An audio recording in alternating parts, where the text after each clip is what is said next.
ఉన్న బంగారాన్ని విడిపించి ఆ రోజు ఆన్లైన్ రేటుకే మేము కొంటాం. Sharma gold company. వ్యాపారవేత్త గౌతమ్ అదానీపై అమెరికా న్యూయార్క్ లో నమోదైన అవినీతి కేసు ఏపీ రాజకీయాల్లో ప్రకంపనలు రేపుతోంది.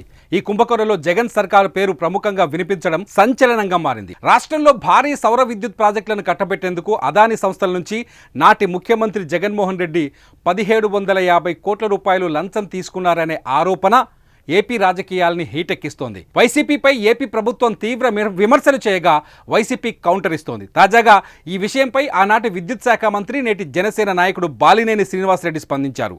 సెకీ ఒప్పందంపై కీలక విషయాలను ఆయన వెల్లడించారు.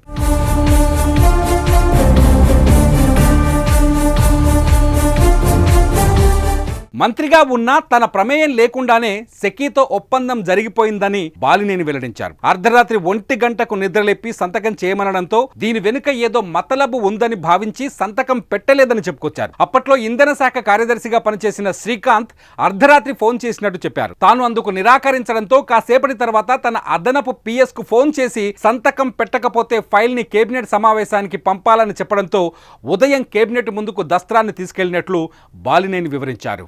తర్వాత మంత్రిమండలి సమావేశంలో ఒప్పందాన్ని ఆమోదింప చేశారని, తాను ఎక్కడా ఒక్క సంతకం చేయకుండానే అంతా పెద్ద మంత్రి నడిపించారని ఆయన స్పష్టం చేశారు.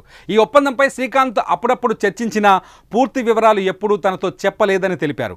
అలా తన ప్రమేయం లేకుండానే ఒప్పందం జరిగిపోయిందని చెప్పిన ఆయన ఆనాడు సంతకం పెట్టి ఉంటే ఈరోజు ఇబ్బందుల్లో పడేవాడినని చెప్పుకొచ్చారు బాలినేని. మరోవైపు అదానీపై కేసు దేశంలోనే తీవ్ర దుమారం రేపుతోంది. బీజేపీపై కాంగ్రెస్ తీవ్ర విమర్శలు గుప్పిస్తోంది. అదానీ గ్రూప్ మాత్రం అమెరికా అధికారుల ఆరోపణలను తీవ్రంగా తోసిపుచ్చుతోంది. అవన్నీ అవాస్తవాలని న్యాయపరంగా పోరాడతామని చెబుతోంది. ఈ వ్యవహారం మరి ఏపీతో దేశంలో ఎలాంటి మలుపులు తిరుగుతుందో చూడాలి.